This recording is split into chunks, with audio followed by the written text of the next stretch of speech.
visible and audible? Let me just. Yeah. 1 second.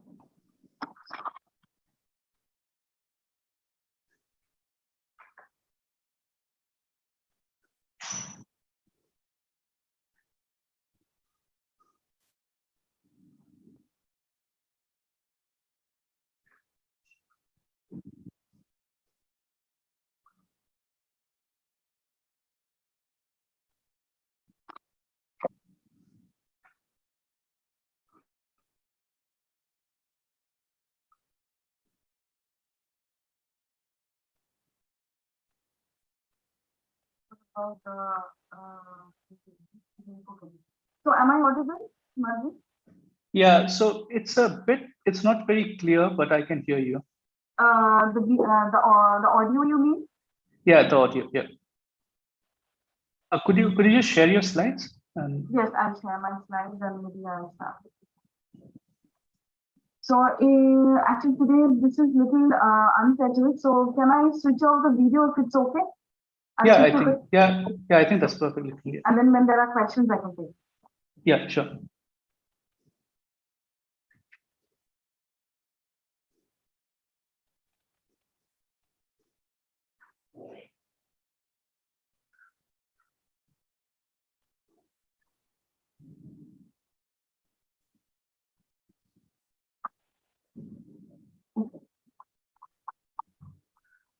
Is it visible, the slide? Yeah, I can see the slides. Yeah. Okay. So maybe I can just.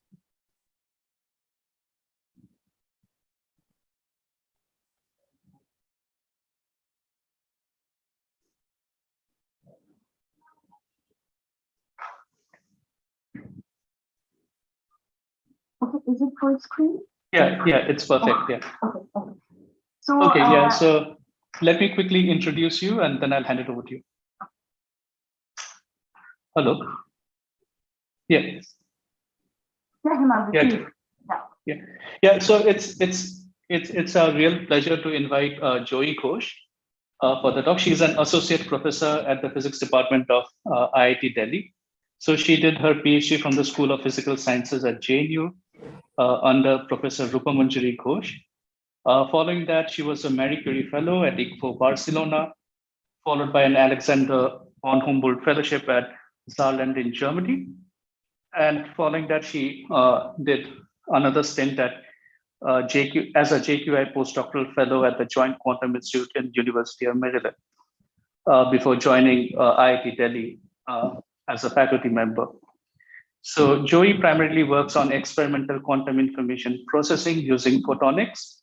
And she's going to talk on a very important and interesting topic, which is hyper-entanglement, which is entanglement between different degrees of freedom, I guess. And yeah, so Joyee, please, I hand it over to you. Okay, thank you so much for this nice introduction, Manju. Yes, we know each other from quite some time. I think I was passing out when you joined us at PhD, or maybe just after me. And so we have common alma mater and also common research areas, I would say. Yeah. Yes. But actually now in the group, we heavily work on experiments. But for today's talk, I somehow, because that's those are mainly the portions that I highlight and talk about. But we also actually in parallel, we've had some results from our theory and simulations as well, which are very interesting. And I hope if a company can take up those problems and do our fabrications, maybe we can have very interesting integrated architectures through which such states can be generated. So with that perspective and motivation, I thought today's talk I would just focus maybe on that.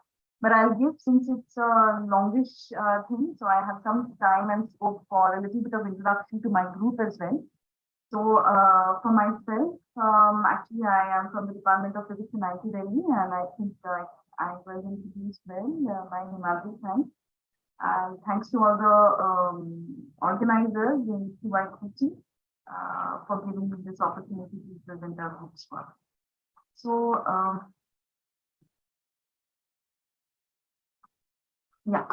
So this is just a slide, a summary, just like in a nutshell, I try to put all the kinds of activities that we are currently doing in the group. So this is our quantum photonics group in the Department of Physics. And our broad research interests are, of course, in quantum and nonlinear photonics, atomic physics. In particular, we are mainly interested in quantum technologies with single and entangled photons. So we have several projects and activities going on. So when we started,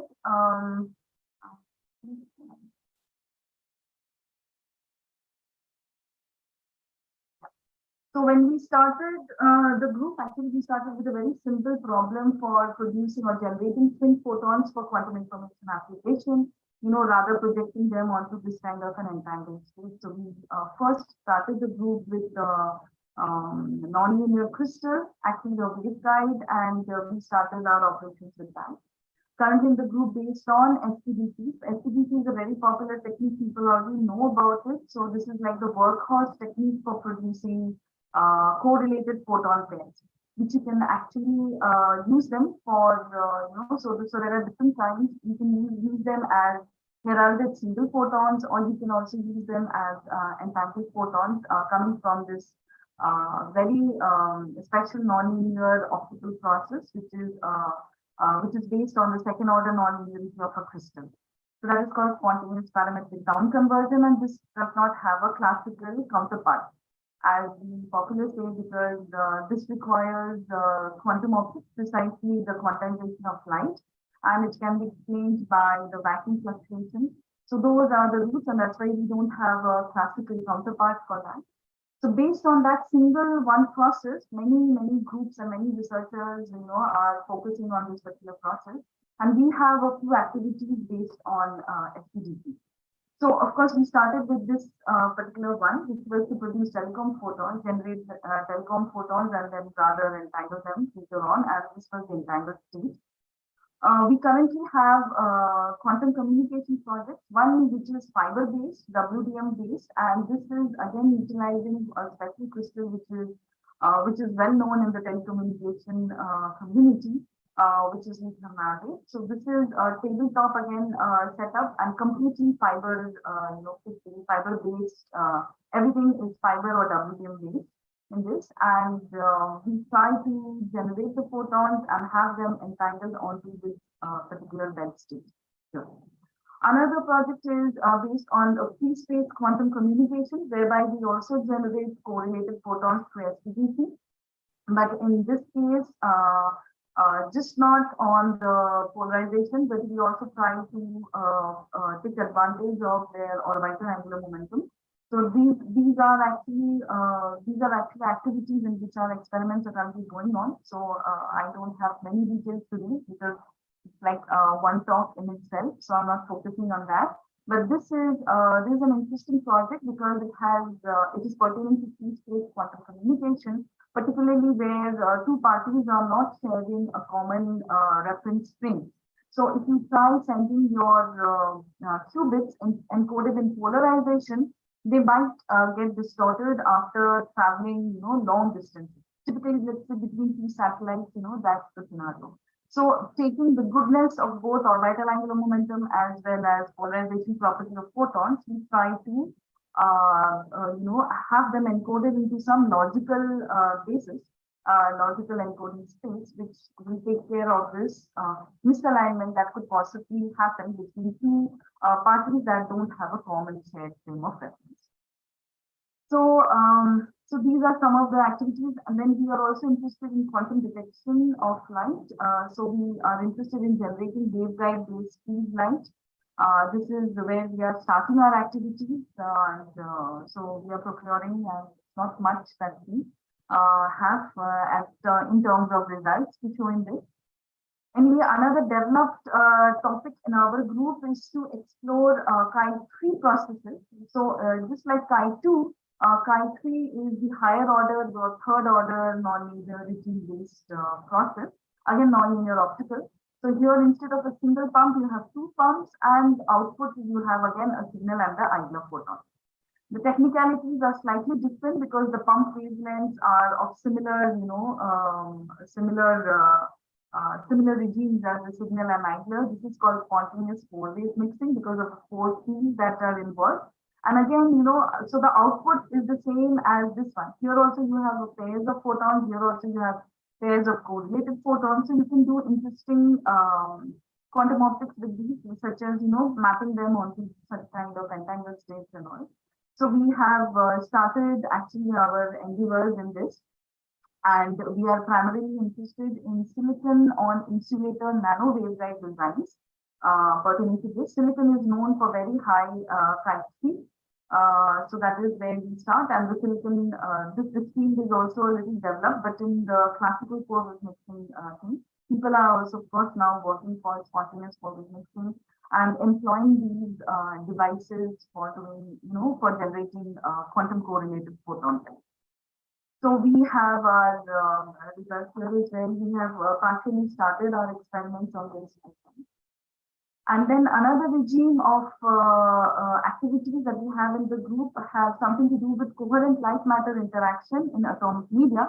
This is quite different from the rest of the activities here because this one relies on a semi-classical treatment where atoms are treated quantum mechanically, but and light is treated classically. So this is good enough for that. And basically, we are just working with hot vapor or room temperature atomic vapor, and we have a rubidium vapor cell. So those are the activities we are focusing. Basically, looking at coherent light matter interaction. So our experiments are also ongoing in this one. And in future, we do want to see EIG and slow light in rubidium, which are things known. But this is something fascinating, and we want to explore different kinds of beams using this rubidium vapor cell.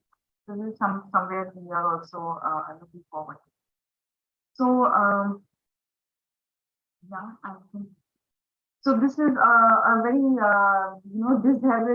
disorganized picture from the lab when it was being set up. Now we have actually, this shows only one table, but we have two tables now. To teach tables now, and those are packed with topics and different experiments. So I just thought I'd give you a glimpse.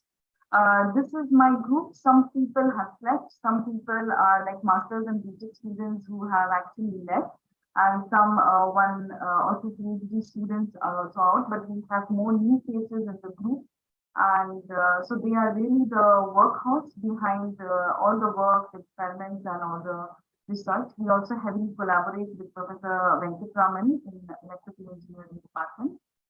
And yeah. So for today's talk, I thought this is the outline that I'm going to keep. So I'll start with a small introduction. Maybe it is a little redundant for the community that is here and listening, the audience. But still, I thought in order to make it complete, I would talk about it and then maybe go on to single photons as a quantum system.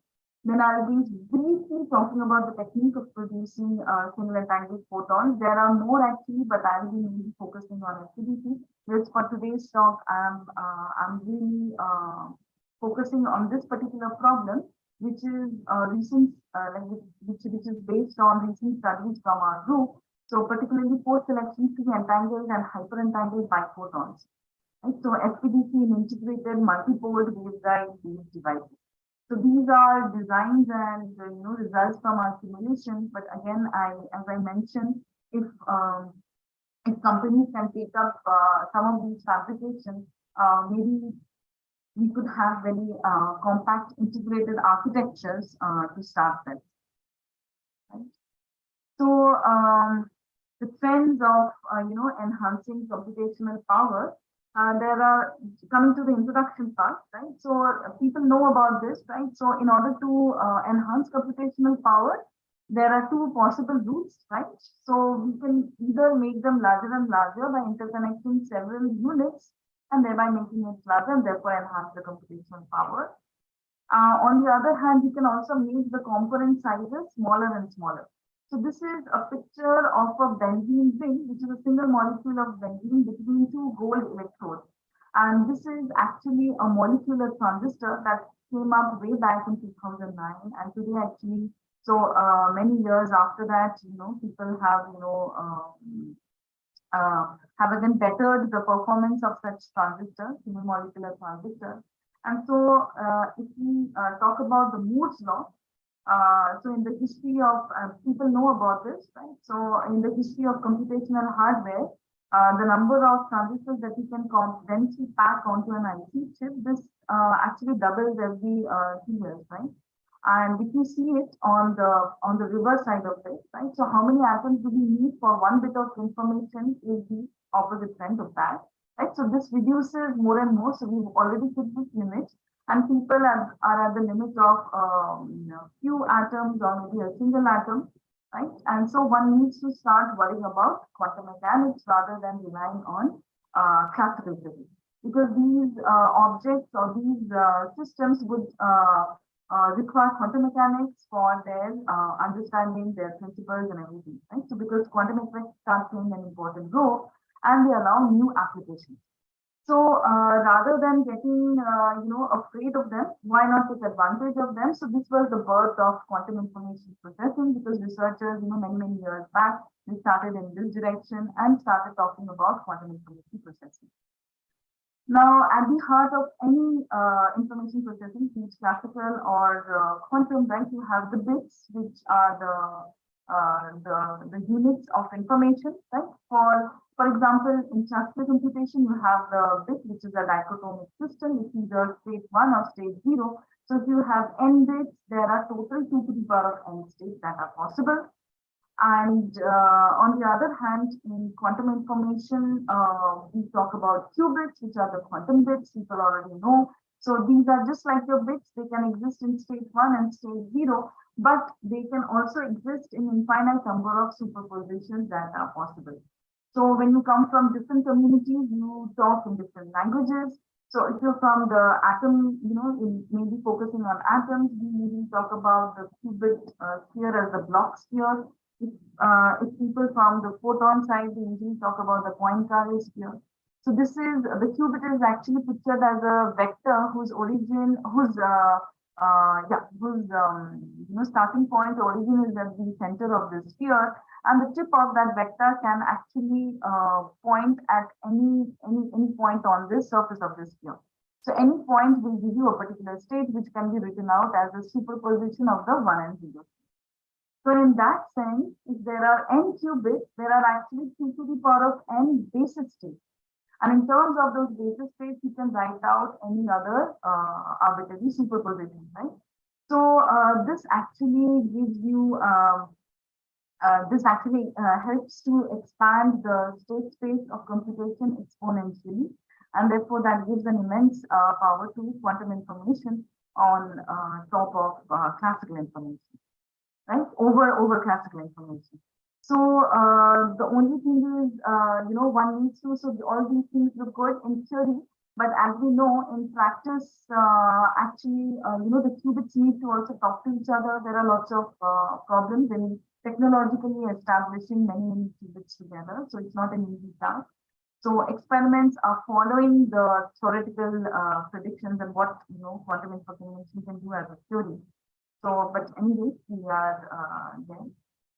So, example of a qubit. So, which are the physical systems that you can think of through which you can encode a qubit, basically, right? So, I'm passionate about photons. So, in photons, we have different, properties. Firstly, for example, polarization. So, if we look at horizontal and vertical polarization and think of them as the basic states, you can write down diagonal, any superposition of these, you can write down diagonal or circular polarization. So polarization is a two-dimensional, system out of which you can write out an entangled state or correlated state. Similarly, another property of photons is the orbital angular momentum. Now, this, unlike polarization, is a higher dimensional in the sense you can have. So if m is your quantum number here, you can have higher values of m or L rather. So plus minus L is actually m. So n equal to 0 is like, this is no orbital angular momentum. So this is usually the wavefronts, the plane wavefronts that we talk about, and it's it's a Gaussian intensity distribution for such beams that has 0 orbital angular momentum. So whenever n is equal to 1, for example, n equal to +1 or n equal to -1 corresponding to n equal to 1, you have some intensity singularity at the null. So there is at the center, there is an intensity singularity, and the wavefronts are not plane, they are spiral. And so so there is an angular momentum pertaining to the photon for photons that are carrying n equal to 1 or 2 and so on.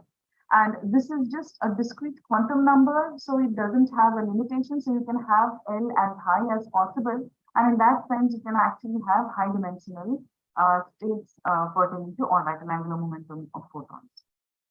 Now, this was about photons. If you also picture the same in atoms, there are two-level systems that we can have out of atoms. So these are again your state 1 and state 0, and you can have superposition. Then you also have the electron spins, the up and down spins. So these are different quantum systems out of which you can carve a qubit. So that was like an introduction. So now techniques of producing single and entangled photons. Right, so the generation, as I explained, spontaneous parametric downconversion is actually the workhorse technique. It is a second order nonlinear optical effect. So usually crystals, like anisotropic crystals, having this QIQT, here you can pump. So there is a pump photon that you incident onto the crystal, and under this QIQT nonlinearity, actually the pump photon can split into two daughter photons, which are called signal and IGA. Now, these two daughter photons, this process actually takes place under conservation of energy and conservation of momentum. Right? So the frequency of the signal and IGA photons to sum up to give you the frequency of the pump that is maintained. So this conservation of energy. And the wave vectors of the signal and IGA, they should match up to or sum up to the wave vector of the pump. Now, so the photons that are coming out, of course, they are pairs of photons, and they are time correlated by birth. So they are both born as they are twins, right? So they are born at the same time. They are sometimes they are polarization correlated. They are anyway frequency correlated. So there's a lot of correlation between these two photons. And sometimes we can also get rid of these correlations in order to have pure photons, or in order to have a quantum pure state, or in order to for applications which are focusing on let's say heralded single photons, where we don't need perfectly correlated. So those are interesting things that you can do through these crystals. So you can have different kinds of correlated, uncorrelated photons from this. But one thing for sure, they are time correlated because they're both born at the same time. Now I show a small wave vector mismatch here because due to dispersion, it is never perfectly possible to have the signal and IGA wave vectors come together to match up the wave vector of the pump. This is due to dispersion. So in like nonlinear optics again, in the same regime, we also have a technique which is called quasi-phase-matching. So I will just go into that, this one, right, in which can take care of this phase mismatch, delta K. So this basically takes care of periodically polling the crystal, slicing it, and the alternate periods in have the d nonlinearity, oppositely aligned. So this is, it will need a detailed, again, discussion in nonlinear optics to explain that, but this is the established technique, and people know this, and there are different kinds of phase matching that are possible. So type 0 entails that all the pump signal and IGA have the same polarization. Type 1 entails the signal and IGA, similar to type 0, they have same polarization, either both H or both B.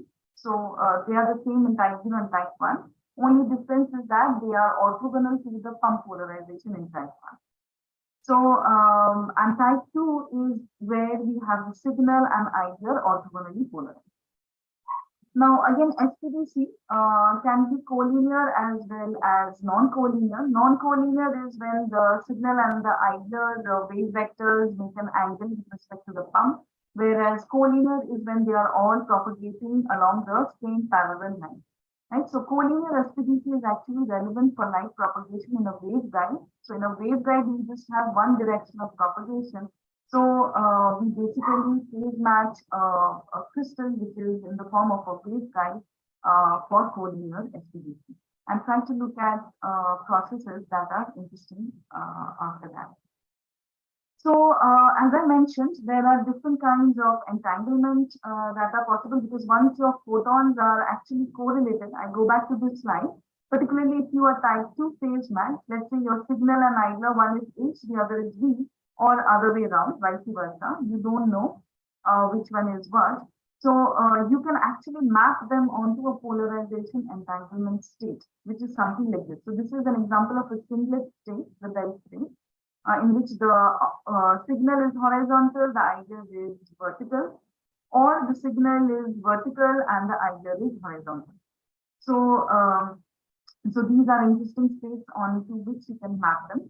And there are actually 4 such bell states. So if polarization is your degree of freedom, in terms of that, you can talk about the 4 different bell states here: the phi plus and the psi plus, the psi minus and the phi minus.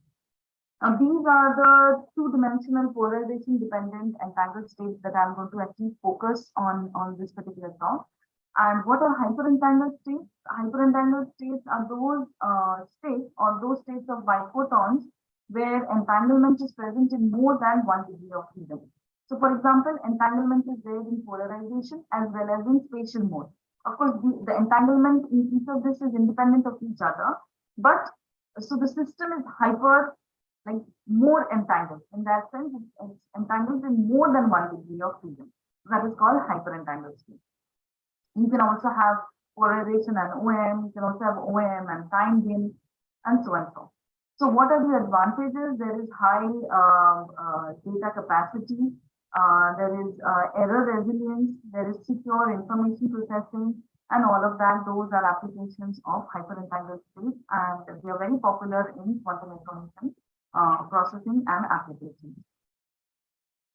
Now, what are some of the measures of entanglement, or how would you characterize the degree of entanglement? So there are, maybe I'm speaking little loosely because people from the theoretical quantum information side, maybe there are more, and this is not complete. But this is usually when we are experimentally looking at waveguides, and we are trying to characterize whether our dimensions and our designs are good for the generation of particular entangled states, then we usually look at some of these parameters. So one is the popularly known the von Neumann entropy, S, which is given by these expressions. Then we usually talk about also the concurrence when we are looking at polarization degree of freedom, and so this is concurrence that we are looking at. Then there is fidelity. So for 2 pure states, X is given by this, but if you have an arbitrary density matrix, which is an experimental, density matrix that you're trying to generate in your through your simulations or through your, through your actual experiments, so that is an unknown state. But if you can calculate the fidelity with respect to a known pure state, which is rho A, then that is a parameter, that is that is a quality factor that you can get in the experiment, like how good is your entanglement or how much is it entangled and so on. Now, there is another very popular measure for photon correlation. I talk about photon correlation here because that is primarily what the joint spectral amplitude actually characterizes. So JSA I will be explaining in detail in the next slide. So this is a measure of how much correlation your photon has, or whether it is uncorrelated and so and so. And when in a particular scenario, if you have 2 overlapped joint spectral amplitudes, which are very well overlapped, and there is a common bandwidth, you can actually talk about entanglement in that overlapped region. So entanglement depends on correlation between the photons. and overlap JSA. So this can give you a characterization of entanglement as well. So what is the JSA, the joint spectral amplitude? It actually characterizes the emitted signal idler photons. Right? So from JSA, actually, we can extract information about the different degrees of freedom of the photon pairs and their quantum correlation. So the emitted photons are either positively or negatively correlated. Biphoton states are separable or entangled. So that also comes up through the picture of overlapped JSA, which will become probably clear in the upcoming slides where I actually go to a problem. Now, how is this JSA actually defined? This JSA is actually the product of two functions. Let me first explain. So there is this pump envelope function, which is basically, another way of writing your conservation of energy. So this is exponential omega s minus omega s plus omega I minus omega p, which is your pump frequency divided by the pump bandwidth. Okay, and this particular expression actually gives you your pump envelope function. And there is also something called the phase matching function, which actually takes care of the particular process that you wish to phase match inside your waveguide or your crystal. So this beta is in terms of the waveguide, we write the wave vector as beta. And since a waveguide has different modes, because the waveguide allows only certain modes to pass through, so those modes are called the LMN. I give this index for the pump, signal, and idler. So let's say the pump is in the L mode, the signal is in the emit mode, and the idler is in the emit mode. So these are basically for the simplest SPDC process. These are all the fundamental modes, for example. But sometimes you can actually have very interesting physics when the pump is anti-symmetric. So we will go into one problem like that. So this is the sync function, the phase matching function, and the product of these two functions actually gives you the joint spectral amplitude, product of these two functions. And this is in terms of that, you can actually tell whether your photons are correlated or, how much correlation is there and so on. So if there is a possibility or not. So coming to the recent study from our group. So this is just like a summary, I would like to summarize here because this is all the, all the kinds of architectures that we dealt with. So without getting overwhelmed, because I will be actually explaining part of these slides in detail in the next few slides and in the next half an hour of my talk, because I just wanted to focus. So we've been looking at these integrated architectures in periodically poled lithium niobate as well as KTP crystals or waveguides for generating entangled and hyper-entangled photons. Now, particularly, we were interested in post-selection-free photons. Now, post-selection-free occurs when you don't have to do any, post-selection after any particular crystal. So generally, when you have a single-pass SPDC, you need to do something with the signal and the idler photons because they are generated, they are correlated. But then in order to have the entanglement, you need to do something in your experiment, such as coincidence detection or something like that, which will map your photons onto that particular entangled state. So rather than that, if you're looking at integrated architectures, we were motivated to find certain architectures or certain designs in which one can produce directly entangled or hyper-entangled photon pairs, right? So these are, that's why the name post-selection-free. So these architectures actually take care, so if you're talking about polarization entanglement, so these architectures require you to have more than one polling period. So periodically poled structures are good enough for one particular SPDC process, but if you need entanglement, you need minimum of 2 SPDC processes. So these can be achieved through biperiod polling, or it could be also achieved through cascaded polling. Again, these are nonlinear optical techniques. But this is pertaining to quasi-phase-matching, but instead of one, you have 2 different polling periods. So one would give, for example, this process, the HB signal idler, the other one would give VH signal idler, and out of this structure, it will be difficult to talk about which photon came from which part, and therefore you have the entangled state already at the out of it. So with that motivation in mind, we actually looked into such structure. So this is a work that is for all optical belt states for multifold integrated waveguide device. And these produce the different, all the different four waveguides, all the different four entangled states that we were interested in. And these are all polarization entangled states of singular and ideal photon. Now, another piece of work was to, so this is the swappable hyperentangled states, which I'm going to focus on towards the, this is the last part of the talk. So here we looked at 2 degrees of freedom. One was, of course, the polarization degree of freedom in which we could have the entangled state. The other one was spatial degree of freedom, so spatial mode. So this structure actually has an interesting Mach-Zehnder kind of an interferometer. So I will focus on to that later on when the slide comes. So this one actually projects the photons or maps the photons into this hyperentangled state of both spatial mode of the photon as well as the polarization mode of the photons. Right, so I'll detail that. And another piece, so all this is starting with a pump that is Gaussian. But suppose Gaussian means it has a fundamental symmetric mode.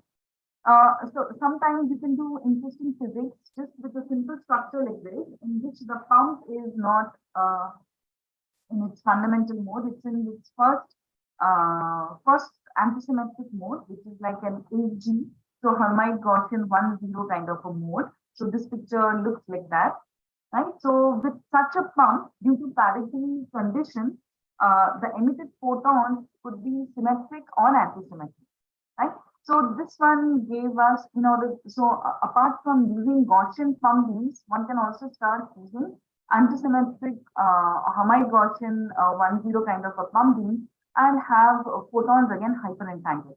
So this is another problem that would be focusing. I could skip this slide because this is just a repetition to tell you that the polarization entangled states are possible through biperiod or cascaded period crystals. So skip this slide. Maybe first let's focus on to one slide on single path SPDC. So this is the first actually nonlinear crystal that we experimented with. We studied thoroughly with our simulations and we also experimented. So this was a crystal that had only one pole. And why I took this slide is I want to explain a little bit about the goodness of using waveguides and crystals. So waveguides are supposed to be more efficient. So let's say the same length in a bulk crystal would give you a certain number of signal photon and either photon. But if you have the same length in a waveguide, since the same mode area is respected throughout the length of the waveguide, the efficiency is much higher, right? So that's why waveguides are supposed to be more efficient compared to crystals. But there are also interesting physics that people have shown and done in bulk crystals as well. So lithium niobate crystal, this was actually phase match for producing telecom photons, which are degenerate. And this is something that we started our work with for the twin photons. Now we characterize this. So this is a single pass SPDC. There is no entanglement in this particular work. This I just wanted to show you this particular because the next work or the next slide, next 2 slides are actually interesting. So this waveguide actually had a mode area where it would, since it was a waveguide, it was a multi-moded waveguide. So in addition to the fundamental pump, signal, and either mode, it also allowed a few different other kinds of modes. So this is a pump that we start with, which is fundamental in the 0-0 mode. You have a signal and the idler, which are also generated in the fundamental mode. And this particular SPDC process has the highest efficiency, actually. The efficiency is actually calculated by calculating the mode overlap between the fundamental, between the pump, signal, and idler mode. And this is the overlap integral, basically, in terms of that. However, when you start with fundamental pump beam, there is a small chance that you can also have both the signal and idler in there and anti-symmetric mode. Right? So 1, 0 for the signal and 1, 0 for the idler. Of course, this particular process is little less probable. Sometimes you can also have an anti-symmetric pump, as I was saying, and it can actually give rise to interesting physics. So if you start with an anti-symmetric pump, you can have a symmetric signal and an anti-symmetric idler, or you can also have an anti-symmetric signal and a symmetric idler. Due to conservation of parity, this is what it will be actually focused on. But of course, the wavelength for the signal and idler and all these things would, so these photons would be non-degenerate, whereas these ones would be degenerate, given a single crystal of a single polar. So anyway, we were mainly looking at this process. This process is the fundamental process where all pump, signal, and idler are in their fundamental modes, and we are just looking at a single pass crystal. So what does JSA give you? So this is a slide dedicated to the joint spectral amplitude analysis for people who are not very still familiar with this. So this is the pump envelope function which we had. So we took a particular pump bandwidth, and its width is actually depended on that sigma p part of the exponential function that I talked about. Then this is how the phase matching function looks at. So this is that sync function basically. So this is a plot for signal and idler wavelength. So on the, so if you can turn around this plot, then you would see a sync function. But this is like seen from the top. So that's why it appears like this. And a negatively oriented phase matching function tells you already that you would have correlated photons. If this phase matching function was positively oriented, so this one has a negative angle, right? If it was positive, if it had a positive angle, then it would insinuate generation of photons which are not correlated.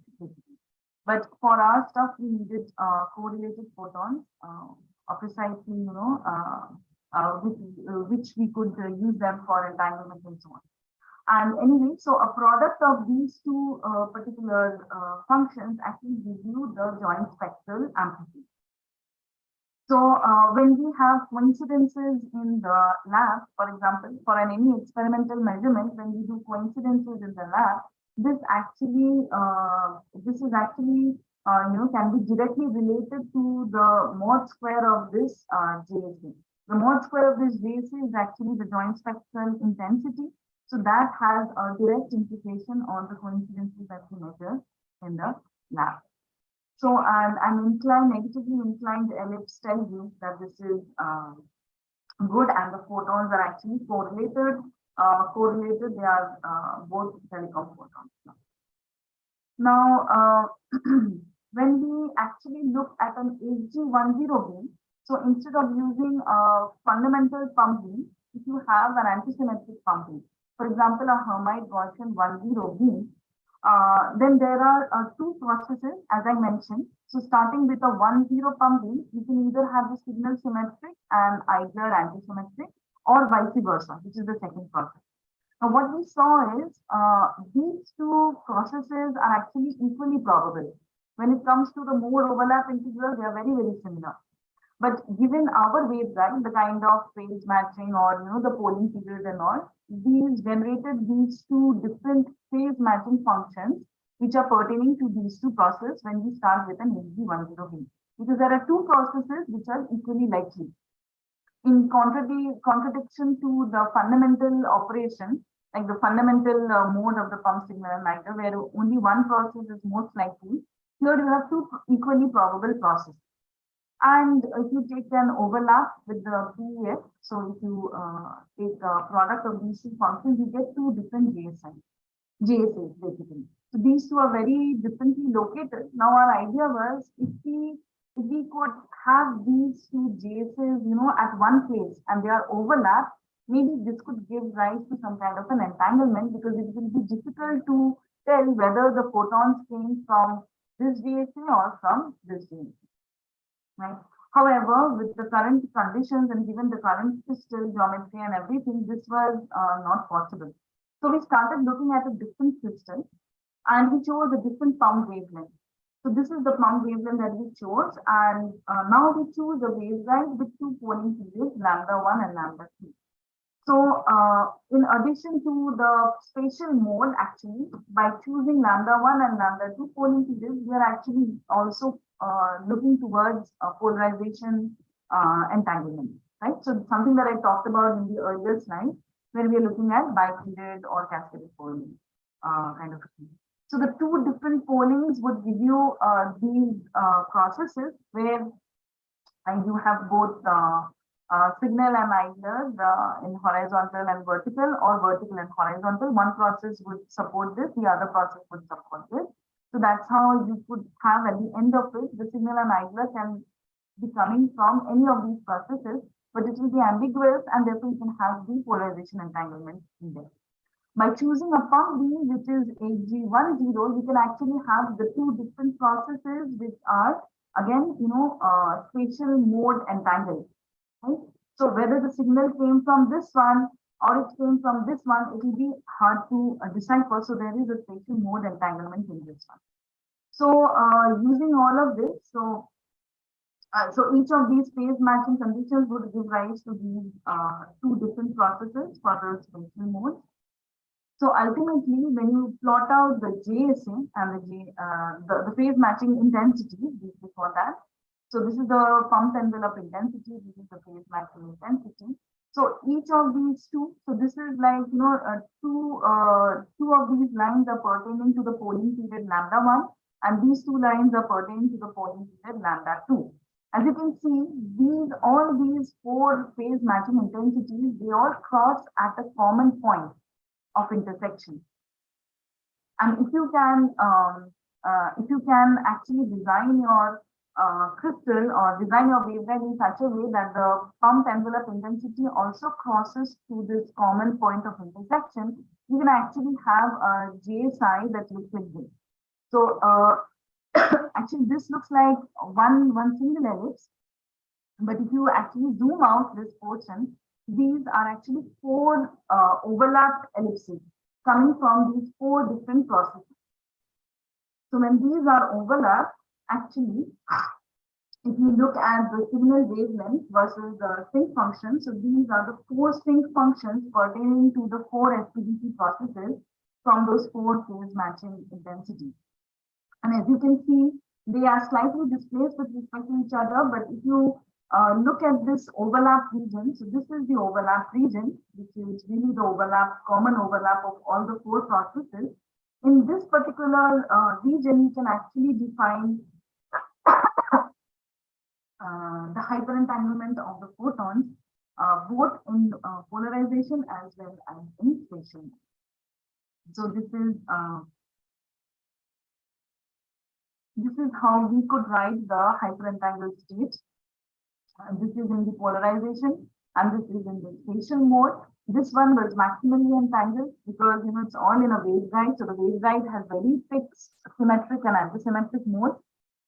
So there was not much to do with that. And this one, whether it is maximally entangled or not, the polarization part depends on these coefficients C1 and C3. And with respect to that, we can find out the von Neumann entropy, which we actually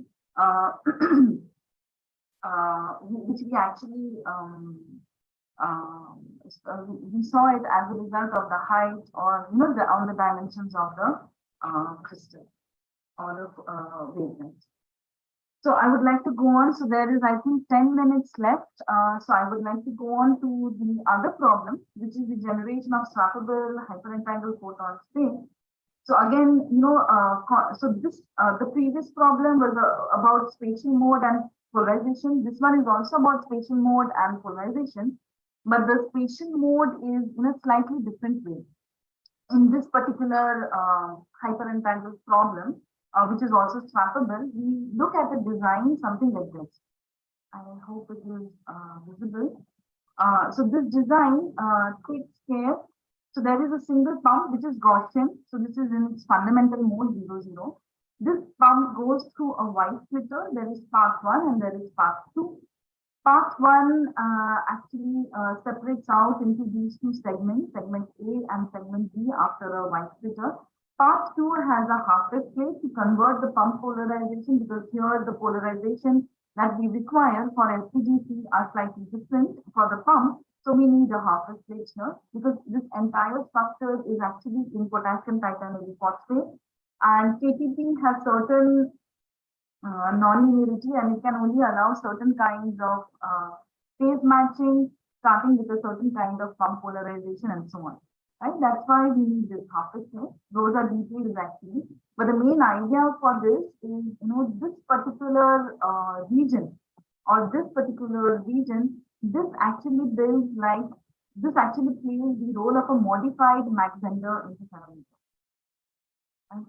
And this particular region, which is in segment A and segment B, is actually biperiodically poled in the first part 1, and this is cascaded pole in the part 2, and you have different hyper-entangled states that are generated from the top part as well as the bottom part. So from the top part, actually you have the side plus in the polarization, so that is basically HB plus gauge kind of a state, and from part 2 below here you have the phi plus basically in the polarization, which is HH plus gauge kind of a state.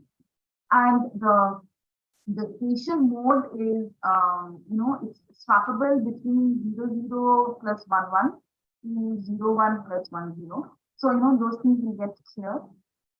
Maybe I can go on to the next slide, which will actually start detailing. So this is the modified Mach-Zehnder interferometer concept, which we first understood, and before that there were also some other papers, Japanese papers, but we learned mainly from this paper, in which they talked of a certain modified Mach-Zehnder interferometer. We have borrowed that concept and we modified that in our work. So this one is when you start with a pump beam, which is fundamental. So these two waveguides are well separated, right? And this is an electro-optic phase modulator here, which is off. Let's say when it is off, all the pump signal, either they're all in their fundamental mode, and this is what comes out. So this is the zero signal, zero idler, which means that they are both in their fundamental mode. So this waveguide is of almost like double the width of these two waveguides. So these two superbly merge, and this is what you get. Now, when the EOPM is on, the phase modulator is on, this side of the field, this side of the pump field is actually split. So, so this one then basically looks like an anti-symmetric mode. So due to parity conservation, you can have a signal that is anti-symmetric and this idler that is symmetric in this part, or you can have the other way around, so vice versa. Right? So ultimately, when they merge here, the signal and the idler, this waveguide, so one is anti-symmetric, the other is symmetric, or the other way around. So it could be also 0S and 1I. When the EOPM is on, this is what difference brings about. So with the EOPM off, this is always the state. With the EOPM on, this is what we have. Now, now let's understand what happens in the polarization as well as the spatial mode basis. So let's look at or focus at part 1. So in part 1, when the EOPM is off, right? So this is L1 and L2 is the length along which the polling is done, right? And one supports one SPDC process, the other supports another SPDC process, precisely to have two different, so HB and VH basically from these processes. And so that takes care of that, right? And what happens in the spatial mode basis is something that I explained. So if the blue dot is for horizontal polarization, the red arrow is for vertical polarization, always. And these are the color codings for the pump signal and the idler. And this is the zeroth mode, this is the one mode, the one spatial mode, which is the symmetrical and anti-symmetric respectively, and so on. Right. So in part 1, when the EOPM is off, with a symmetric pump, right, which is of horizontal polarization, and since this part is type 2 phase match, whereby the signal and idler are always orthogonal in polarization, So this is what you have. Either one is vertical, the other is horizontal, and so on. Right? So this is like your state, which is 0. So this is like vertical signal, but which is in the zeroth mode, and this is a horizontal idler, which is in the zeroth mode.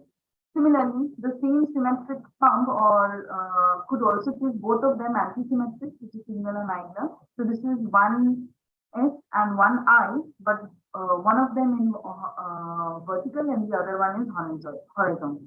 And then similarly the other two processes. Right. So as a result of all of that, from part 1, when the EOPM is off, you can have this hyper-entangled state, which is this in the polarization. So this is like a psi+ state in the polarization and a phi+ state in the spatial mode.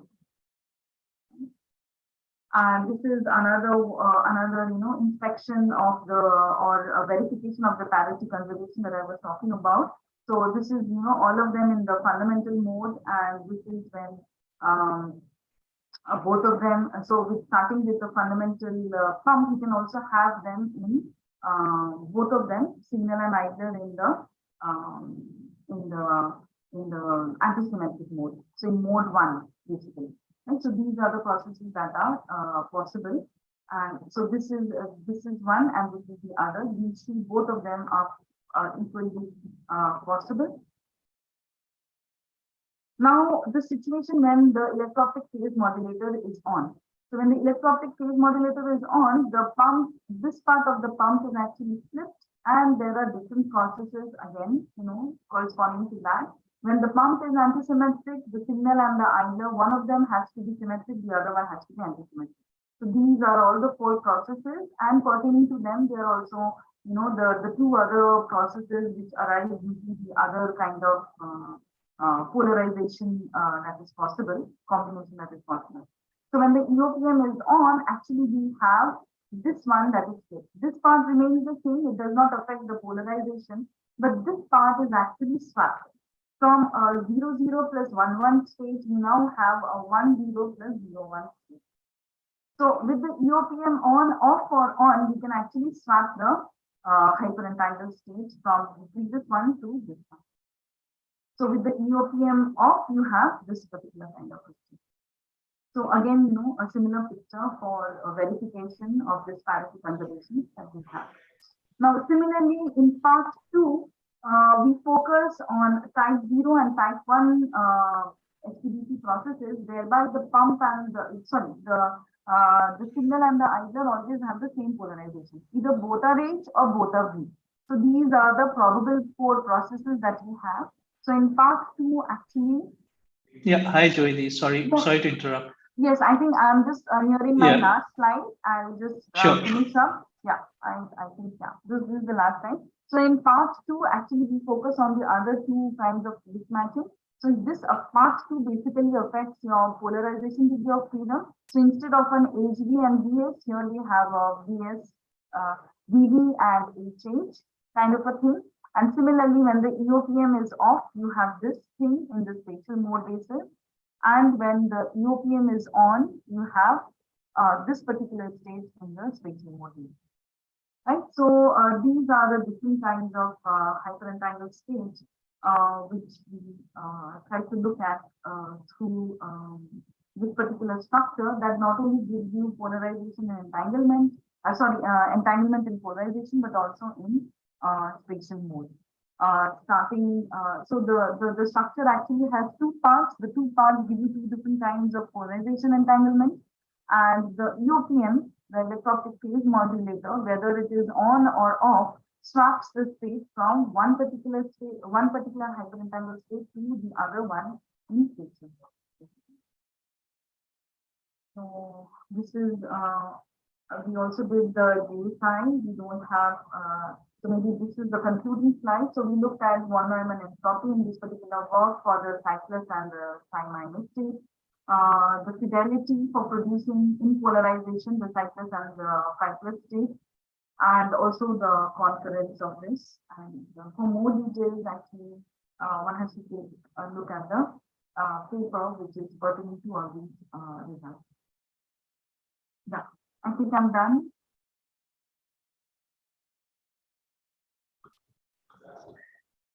Yeah, thank you so much for the very interesting talk. The floor is now open, like for anyone. If you have any questions, could you? Yeah. Yeah, just excuse. Yeah.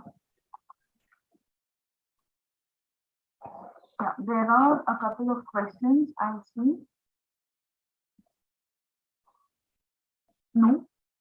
No, so there are no questions in the chat. Okay, so yeah, I had a couple of questions. Maybe I can post that to you, and in between, if the other questions, people can just join in. Yeah, please.